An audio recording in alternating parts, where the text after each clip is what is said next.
여러분 안녕하십니까. 직서 IPO 진행의 이지혜입니다. 참 오래간만에 뵙는 것 같습니다. 금융위원회가요 작년 IPO 건전성 제고 방안을 발표했는데 이 중에서 중요한 부분이 있었습니다. 뭐냐면 그 상장 당일에 가격 변동폭 확대 제도가 처음으로 시행이 됐는데요. 그 제도가 시행된 지 딱 한 달쯤 지난 것 같습니다.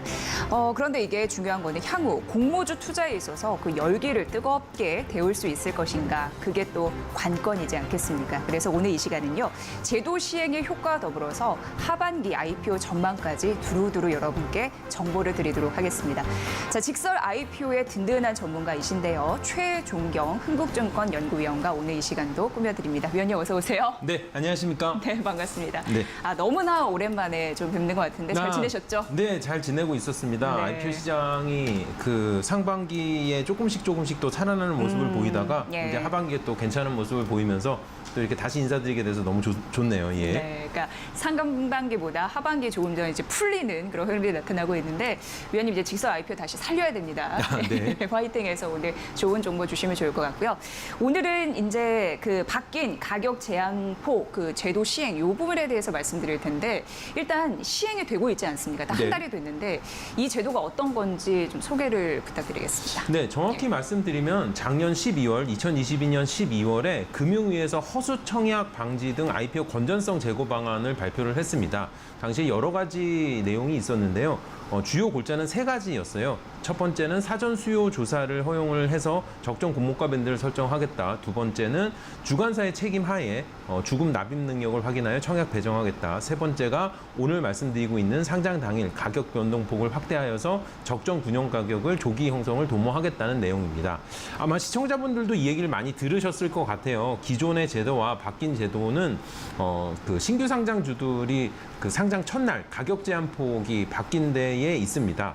기존의 제도는 개장 30분 전부터 공모가의 90에서 200%를 시초가를 먼저 그 결정을 하고 그 다음에 상장 당일 시장 가격의 플러스 마이너스 30%를 결정하는 거였기 때문에 공모가 기준 63%에서 260%로 움직이게 되는 거고요.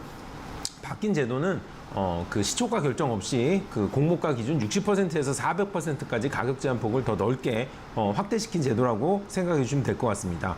여기서 제가 좀 강조드리고 싶은 부분은 몇 퍼센트가 됐다 그 부분보다는 기존에는 시초가 결정에서 2단계로 가격이 결정되던 게 이제부터는 한 번에 가격 제한 폭을 확 열려 있다는 게 네. 바뀐 제도의 묘미입니다. 예. 네, 그러니까 기존 같은 경우에는 가격 제한폭에 도달을 하면은 일시적으로 매매가 중단된 듯한 느낌이 있었고 이후 급락해서 투자자의 이제 피해 사례가 있었던 게 아니겠습니까? 그래서 이게 균형 가격을 어쨌든 형성한다라는 의미로 생겼고 그러다 보니까 상장 당일에 공모가의 400%입니다. 이 말인즉슨 공모가 4배 따따블 아니겠습니까? 네네. 이런 부분이 지금 이제 형성이 된 건데요. 근데 제가 위원님께 드릴 질문은 결론적으로 이런 제도 변경이 IPO 시장의 가격 안정화에 결국 도움이 될 건지 이게 가장 중요한 문제 아니겠습니까? 어떻게 보십니까? 이거를 이론적인 네. 부분과 실제적인 부분으로 제가 오늘 나눠서 좀 말씀을 드릴 거예요. 네. 그래서 먼저 가격 안정이 될 거라고 보고 있습니다. 제도 시행 초기에는 혼란이 있을 수 있습니다. 그러나 결국 가격 제한폭 확대는 적정 균형 가격 조기 형성 도모의 결과로 이어질 거라고 그 생각을 하고 있습니다. 일단 이론적인 부분을 위해서 제가 그 연구 결과를 하나 좀 소개시켜 드릴 건데요. 굉장히 오래된 연구 결과예요. 예. 한국증권연구원에서 2008년에 나왔던 내용인데 가격 제한폭 제도의 유효성에 관한 연구라는 내용입니다. 이론적으로 증시에서 적정 가격 형성을 위해서 가격 제한폭을 조건적으로 폐지해야 된다는 연구 결과가 이미 오래전부터 나오고 있고요. 예. 또 하나 말씀드리고 싶은 거는 이것도 시청자분들 다 기억을 하실 것 같은데 2015년 6월에 우리나라 증시가 개별주들이 상한 하한폭이 플러스 마이너스 15%에서 플러스 마이너스 30%로 가격 제한폭을 확대한 적이 있잖아요. 네네. 예, 그 이후에 적정 균형 가격 형성이 과열이나 부정적으로 바뀌었다는 결과는 없습니다. 예. 오히려 시장이 조금 더 적정 가격 형성에 도움이 됐다라고 그렇게 좀 얘기가 되고 있죠. 따라서 네. 이론적으로는 이번에 바뀐 제도가 그 IPO 시장의 신규 상장 첫날 이 가격 안정성, 그 균형 가격 형성에 도움이 될 거라고 네. 말씀드리고 있습니다. 예. 그러니까 결국 IPO 시장에 그 좋은 기능을 해낼 것이다. 기능적으로 봐도 이런 전망을 해주셨습니다. 또 궁금한 건 해외 사례는 어때요? 우리랑 네. 좀 많이 다른지요? 예. 맞습니다. 되게 네. 좋은 질문이시고요. 네. 사실 해외 사례가 꼭 짚고 넘어가야 되는 부분이 있는데 예. 일단 옆나라 일본 같은 경우는 상장 당일 공모가의 25에서 400%로 시초가를 결정한 다음에 상하한 제도로 들어가고 있고요. 네, 중국은 상장 당일에 한해서 가격 제한폭이 미적용되고 있고요. 대만은 상장일로부터 4거래일 동안 가격 제한폭이 미적용되고 있습니다. 네. 미국은 또 미국대로의 특별한 제도를 가지고 있고요. EU는 뭐 다들 아시는 것처럼 이 가격 제한폭이라는 제도 자체는 동양권에 남아있는 문화이기도 합니다. 네. 또 하나 보시는 것처럼 지금 이 일본의 제도와 중국의 제도를 놓고 보셨을 때 우리나라의 이 바뀐 제도는 일본과 중국의 제도를 적절히 섞어서 적절히 섞어서 좀 좋은 네. 제도를 디자인했다라고 말씀을 드리고 있습니다. 네. 지금 이제 7월 말입니다. 그러니까 공모주 따따블 시행 딱 한 달이 되는 그런 해인데 지금까지 그러니까 제도 시행한 이후 그러니까 변화된 한 달 동안의 그 결과치가 이제 확보가 되어 있지 네네. 않습니까? 그거 좀 공개 좀 부탁드립니다. 예, 일단 네. 제가 아까 잠깐 말씀드렸던 것처럼 이 실제는 이론과 늘 다르죠. 아까 제가 말씀드렸던 것처럼 네. 이론적으로는 상장일의 주가 안정화에 도움을 줄 거라고 생각을 하고 있었는데 솔직히 실제는 그렇지 않았습니다. 상장 이후에 현재까지 뭐 10대 개 종목 정도가 그 상장을 한 상황인데요. 상장일을 기준으로 시초가와 고가와 저가와 종가를 놓고 봤을 때 상장일의 주가 변동성은 더 높아졌습니다. 요거에 대해서는 제가 이렇게 말씀을 드릴게요. 제도 변경 이전에 공모가 기준 종가의 평균 수익률이 공모가 대비 플러스 76%, 즉 공모가 기준으로 176%였습니다. 예. 제도 시행 이후에 초기에는 훨씬 더 높게 나왔었어요. 초기에는요? 예, 초기에는요. 예. 그래서 저는 일단 상장일의 주가 변동성 자체는 확대되었다라고 말씀을 드리고 있습니다. 네. 그렇다면은 그 얘기를 좀 물어봐야 될 것 같습니다. 가장 따따블에 근접했던 종목이 있었다면? 예, 어떤 게 종목 있을까요? 기준으로는 세 가지 말씀을 드리고 있어요. 세 개. 장중 예. 한때 기준으로 교보 14호 스펙이 상장일의 고가 기준 플러스 299%까지 올라갔었고요. 어휴, 그래요. 거의 300% 가깝게. 거의 400% 올라간 네, 거죠. 예. 그다음에 CQ센이 플러스 293, 필에너지가 288까지 올라갔었습니다. 네. 그런데 이제 앞서서 결론적으로 IPO 시장에서 어떻게 보면은 적정 균형 가격이 형성하는 결과로 이어질 것이다라고 하면서 장밋빛 전망을 좀 해주시지 않았습니까? 네. 그런데 현재까지의 결과를 봐서는 약간 좀 아쉽다라고도 느껴지거든요. 그런데 지금 제도를 시행한 지 다 한 달밖에 되지 않았으니까 초기에 그냥 혼란 정도로 생각하면 될지 사실 그렇지 않습니까? 한 달밖에 안 된 거니까 네. 어떻게 보세요? 예. 실질적으로 제도 시행의 첫 번째 적용 종목이라고 얘기하는 거는 네. CQ센의 이전 상장이었습니다. 6월 29일이었던 걸로 제가 기억을 하고 있고요. 상장 당시에 공모가 기준 시가총액이 345억 원이었어요. 굉장히 작은 소형주였죠. 아무래도 소형주다 보니까 조금 더 가벼운 모습을 보인 게 맞는데 상장 당일에 종가 기준으로 플러스 205%, 즉 3배 정도의 주가로 종가 마무리를 했습니다. 굉장히 많이 오른 거죠. 그러니까요. 예. 이후에 알맥, 오픈롤, 이노시뮬레이션 등 상장일의 주가 상승률이 종가 기준으로 그렇게까지는 높게 나오지는 않았었어요. 예. 그러니까 점차 그 종가 기준 그 공모가의 주가 수익률이 안정화되고 있는 상황이라는 거죠. 그리고 또 기존 제도의 가격 상한이 과거에 지금은 이제 그 단어가 없어졌지만 소위 예. 따상이라고 불리는 가격이 네. 2.6배 예. 플러스 160%였던 걸 감안을 하면은 첫날의 CQ센을 제외하고는 그 기존의 따상보다도 점점 아래로 가격이 잡히고 있다는 거는 그래도 가격이 안정화되고 있다고 보고 있습니다. 두 번째는 상장 첫날 기록했던 종가 기준의 수익률이 거래일이 지속될수록 점점 더 안정화되고 가격이 하향 안정화되고 있었다는 거죠. 그래서 사실 알맥 같은 경우는 그 종가 기준 며칠 동안 가격이 더 오르는 모습을 보이긴 했지만 현재가 기준으로는 대부분의 기업이 약속이나 한 듯이 예. 공모가 수준으로 많이 회귀돼 있는 상황입니다. 근데 위원님 그 말씀을 듣다 보니까 이런 생각이 들어요. 뭐냐면 그 상장 첫날 급등한 가격이 안정화됐다라는 네. 거는 결국 주가가 떨어졌다는 얘기가 똑같지 않습니까? 맞습니다. 근데 이게 긍정적인 걸까라는 의문인데요. 그러니까 이거는 네. 사실 첫날 투자하신 분들 입장에서는 부정적인 현상일 수 있습니다. 속일 수 있는 맞습니다. 예. 근데 거니까. 제가 긍정적이라고 말씀드리는 이유는 네. 그 제도 시행의 관점에서 긍정적이라고 말씀을 드리는 부분이에요. 이렇게 생각하시면 될 것 같습니다.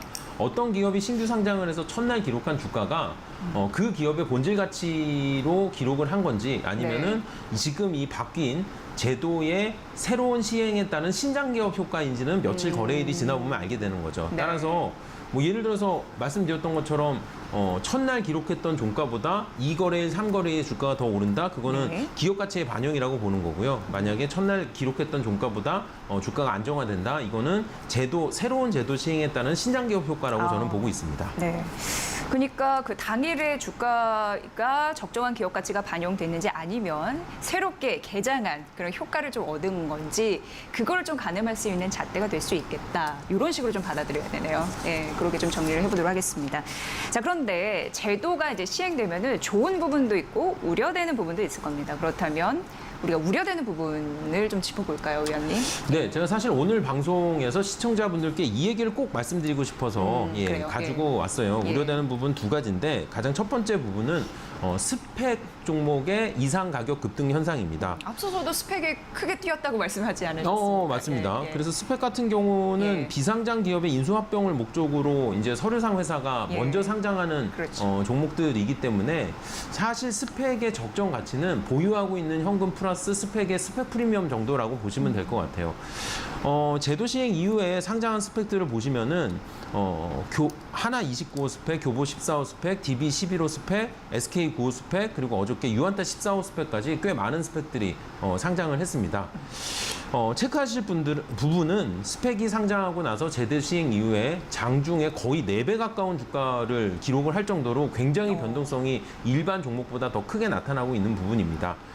저는 이 스펙 주가 급등에 대해서 명확한 이상 급등 현상이라고 말씀을 드리고 있고요. 투자자분들한테는 스펙 상장 첫날에 이상 가격 급등 현상을 쫓아가지 말아달라고 그렇게 그 권고를 드리고 있습니다. 자, 제가 실제로 받았던 질문 하나 소개시켜 드릴게요. 최용권님, 신규 상장일 스펙의 주가가 3배가 될 만큼 향후 훌륭한 기업과의 합병 가능성이 있는 거 아닐까요? 라고 문의를 실제로 하시는데 껍데기가 그 주가가 오르면 좋은 거 아닌가요? 이런 얘기인 그렇죠. 거죠. 그러니까 예, 예. 굉장히 좋은 알맹이를 만날 수 있는 가능성이 있는 거 아닌가요? 라는 네네네. 질문을 실제로 받았습니다. 근데 제가 그거에 대해서는 단호하게 그럴 수 없습니다라고 말씀을 드리죠. 왜냐하면은 합병 이전에 껍데기의 가격이 먼저 오른다면은 그 가격이 오른 껍데기하고 합친 알맹이는 없기 때문에 그렇습니다. 네. 예, 따라서 전 스펙 이상 가격 급등 현상에 대해서 말씀을 드리고 있고요. 또 하나는 방금 말씀드렸던 교보 14호 스펙, DB 11호 스펙, SK 9호 스펙, 유한타 14호 스펙의 그 가격의 변동을 보시면은 고가를 찍었다가 가격이 안정화되는 그 기간이 며칠에서 하루 이틀에서 몇 시간으로 점점 짧아지고 있습니다. 예. 그만큼 거품이 빠지고 있다는 말씀이죠. 자, 두 번째는 조금 더 심각한 우려입니다. 제가 가장 걱정하고 있는 부분인데요. 확대된 가격 제한 폭으로 인해서 그 신규 상장일의 기대 수익률이 높아졌다는 겁니다. 네. 그러니까 가격이 많이 변하니까 좀 비싸게 받아도 잘 팔면은 이익을 낼 수 있다는 거죠. 한 방 먹을 수 있겠다 이 말 아닙니까? 맞습니다. 예, 그래서 예. 초기에 상장했던 네. CQ센 오픈롤 알맥 이노실레이션 이후에 예. 기관 수요 측 진행을 했던 필에너지 센서뷰 와이렛 등등의 공모가가 예. 굉장히 높게 확정이 되고 있어요. 확정 공모가가 예. 이전 대비해서 높게 올랐다. 맞습니다. 그래서 제가 가끔씩 말씀을 드리지만 이 공모가를 기관 수요 측에 의해서 확정을 할 때는 공모가 밴드가 있습니다. 희망 공모가 밴드에 하단이 있고 상단이 있는데 지금 이렇게 그래프 보시는 것처럼 필에너지 플러스 13%, 센서뷰 플러스 25%, 와이랩 13% 등등 다 상단에서 높은 수준에서 가격이 확정되고 있습니다. 요거가 얼마나 높은 건지 제가 말씀을 드릴게요. 요 비슷한 숫자가 2022년 평균이 플러스 11%였고요. 2021년 평균도 플러스 11, 네. 2020년 평균은 플러스 7이었습니다. 근데 지금 그보다 다 높게 나오고 있잖아요. 그러네요. 따라서 이거는 단기적인 주가 과열 현상이라고 저는 보고 있습니다. 네. 물론 제가 설명드렸던 것처럼 이런 그 단기적인 과열 현상은 저는 해소가 될 거라고 보고는 있지만 결국은요. 예, 결국은요. 근데 일단은 이 우려점은 지금도 현재 진행형이다라고 말씀을 드리고 있습니다. 네, 위원님 또 이런 질문이 있습니다. 일본 투자자들이 이 경쟁률이 높아지다 보니까 공모주 배정받기가 이렇게 어려운 건가요? 이런 우려의 목소리도 나오고 있는 상황인데요. 이에 대해서는 어떤 의견이신지 궁금합니다. 네, 요거는 말씀드렸던 것처럼 좀 단기적인 과열 현상에서 벌어지고 있는 일이라고 말씀을 드리고 있어요. 오히려 반대의 경우를 생각하시면 될 것 같아요. 이번 주에 코스닥 시장이 전반적으로 조정을 받으면서 지금 이번 주 상장하고 있는 신규 상장주들의 상장일 수익률이 심지어 마이너스로 지금 돌아서 있는 상황입니다. 예. 비싼 공모가로 받아서 첫날 수익률이 마이너스가 나오게 되면은 그 다음부터는 비싼 공모가에 투자를 하지 않으시겠죠. 그렇죠. 그래서 지금은 단기적으로 과열 현상이 있긴 하지만 이게 투자가 이게 선순환을 돌아갈수록 저는 공모가 안정까지도 이어질 거라고 생각은 하고 있습니다. 네. 지금 쭉 저희가 결과를 공개를 해드렸습니다. 제도가 시행된 이후에 한 달이 지났습니다. 그런데 하루 만에 그 상장 당일에 공모가 4배를 딱 찍은 기업은 아직은 없었습니다. 이게 과연 생길 건지가 굉장히 궁금한데 저는 이렇게 보거든요. 안 생기는 이유가 그 코스피 대어들 있잖아요. 네. 예, 조단위 기업들이 아직 IPO 시장에 등판하지 못해서 그래서 이 체감 효과를 누리지 못한다라고 생각하는데 이에 대해서는 어떤 의견이십니까? 일단 좀 그 질문에 대한 다른 좀 네. 대답을 먼저 드리고 넘어가도록 할게요. 그런 의미는 아닌가요? 제가 받는 질문인데요. 예. 연구원님 이거 뭐예요? 정말 하루 만에 공모가 4배 되는 건가요? 라는 따따블이 질문을 가능하냐? 네. 받아요. 근데 네. 저는 아까 제가 쭉 설명을 드렸던 것처럼 이론적으로는 가격 안정화가 될 거라고 봅니다. 오히려 네. 4배라는 급등보다는. 근데 실제적으로는 이 질문의 대답은 내 향후 그렇게 되는 주식이 나오긴 나올 겁니다입니다. 야, 그거 잡아야겠네요. 그러면. 네. 그래서 이거에 대해서는 제가 이유를 말씀을 드릴게요. 올해 2023년에 상장했던 대표적인 두 기업, 꿈비와 미래반도체라는 두 기업은 오, 유아기업. 네, 꿈비. 맞습니다. 예. 두 기업은 상장 이후에 공모가 기준 4배 이상으로 올라 있거나 올랐던 적이 있습니다. 아, 굉장히 이론적인 말씀이지만 꿈비나 미래반도체가 바뀐 제도로 지금 상장한다면은 뭐 가격이 4배나 5배 됐던 적이 있는 기업이니까 첫날 4배 될 수도 있는 거죠. 되겠네요. 그렇죠. 네, 이론적으로. 될수 있고, 예. 따라서 다시 말씀드리지만 향후에 하루 만에 공모가의 4배를 기록하는 기업이 있을 네. 수도 있습니다. 네. 예, 다만 그때가 됐을 때 저는 투자자분들이 좀 잘 이렇게 그 판단하시고 투자를 하시면 좋을 것 같아요. 예를 들어서 공모가의 청약을 받아서 네. 첫날 4배에 판다? 네. 너무나 좋은 일이죠. 그러나 예. 누군가는 4배 사시는 분이 있단 말이에요. 거기 저는- 올라타서. 맞습니다. 예, 예. 저는 하루 만에 공모가의 4배가 된 주가에 매수를 하는 투자는 그렇게까지 저는 뭐랄까 그 합리적인 투자라고 보기엔 좀 힘들다고 말씀을 드리고 있어요. 예. 그래서 저는 진짜 그날이 왔을 때 굉장히 사람들이 많이 관심을 가지실 거고 많이 열광을 하실 거라고 예상은 하고 있지만 저는 오히려 합리적인 투자자분들은 저 주가는 그렇게 뭐랄까 합리적으로 형성된 주가가 아니라고 좀 이렇게 생각을 해주셨으면 하는 바람을 좀 미리 말씀을 드리도록 하겠습니다. 네. 참 투자 유의사항까지 잘 전해주셨습니다. 자, 하반기 IPO 시장 잠시 저희 한 4분 정도 남았는데 네. 진단해 보도록 하겠습니다. 현재 상황은 어떻게 보세요? 네, 현재 IPO 시장에 대해서 제가 이렇게 말씀을 드리고 있어요. 제가 투자자분들 늘 이렇게 말씀을 드리죠. IPO 시장을 보실 때 가장 중요한 변수가 3가지가 있습니다. 네. 상장 기업 수, 공모 규모, 주가 수익률입니다. 이 3가지로 돌아가는 시장입니다. 현재 상황은 상장 기업 수 양호합니다. 좋은 상황이고요. 공모 규모 나쁩니다. 안 나빠요? 좋아요. 예, 작은 기업들만 들어오고 있습니다. 아, 작은 기업들이 나쁘다는 게 아니고요. 예. 큰 것도 있고 작은 것도 있어야지 시장이 좋은데 지금은 예. 작은 것만 있다는 얘기죠. 예. 그다음에 주가 수익률 매우 좋습니다. 2022년 주가 수익률이 바닥을 찍고 나서 현재 주가 수익률은 확실하게 반등을 치고 있는 상황입니다. 따라서 지금 현재 상황은 상장 기업 수는 좋고 공모 규모는 나쁘고 주가 수익률은 매우 좋다입니다. 그럼 여기서 지금 현재 상황은 이런데 하반기 전망을 좀 자연스럽게 말씀을 또 드리게 되면은 상반기에 안 좋아했던 공모 규모의 문제가 하반기에는 조금씩 풀려나갈 거라는 게 제가 드리고 있는 말씀이죠. 네. 일단 뭐 다들 아시는 것처럼 상반기 같은 경우는 중대형급 기업으로 대표되는 코스피 시장의 상장이 0개였습니다. 0개. 예, 그렇죠. 하나도 안 왔었어요.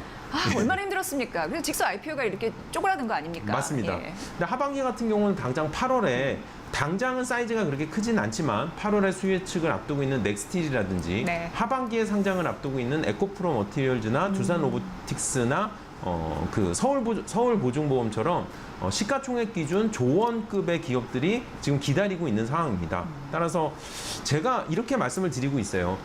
시청자분들도 다들 기억을 하시겠지만 2021년에 어마어마했던 IPO 시장이 다시 오기에는 네. 한 4년에서 5년 정도의 사이클이 필요합니다. 그래서 올해 하반기에 당장 그런 시장으로 회복되는 거는 아니지만 지금 바닥을 친 이 시장이 조금씩 살아나서 또 4, 5년 뒤에 또 새로운 또 화랑 시장으로 달려가는 그런 모습을 갖추고 있다라고 말씀을 드리고 있죠. 네.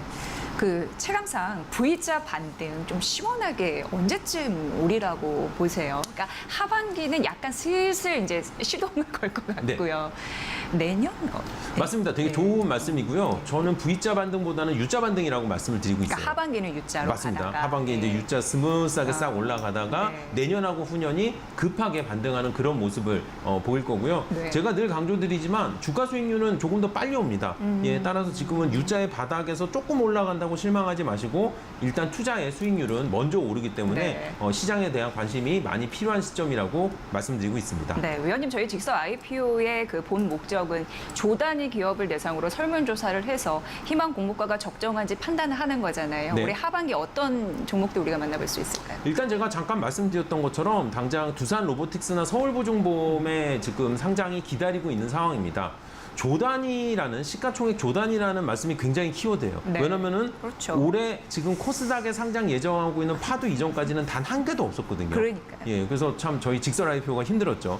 하반기부터는 다시 말씀드리지만 조단위급의 기업들의 상장이 재개될 거다라고 말씀을 드리도록 하겠습니다. 네, 아직까지 뭐 공모가 4배까지 오른 종목은 없습니다만 기대주는 있다라고 말씀해 주셨습니다. 새로운 환경 제도가 변화됐습니다. 그래서 올바른 투자 환경이 좀 제발 만들어져서 IPO 시장이 더 발전됐으면 하는 바람입니다. 자, 오늘 그 한 달간의 제도 시행 그 변화의 흐름들 점검을 해봤습니다. 최종경 흥국증권 연구위원과 함께했습니다. 위원님 정말 잘 들었습니다. 고맙습니다. 감사합니다. 네, 직설 IPO 오늘 여기까지입니다. 저희 다음 시간 더 알찬 내용을 들고 찾아뵙겠습니다. 많은 사랑 부탁드립니다. 고맙습니다.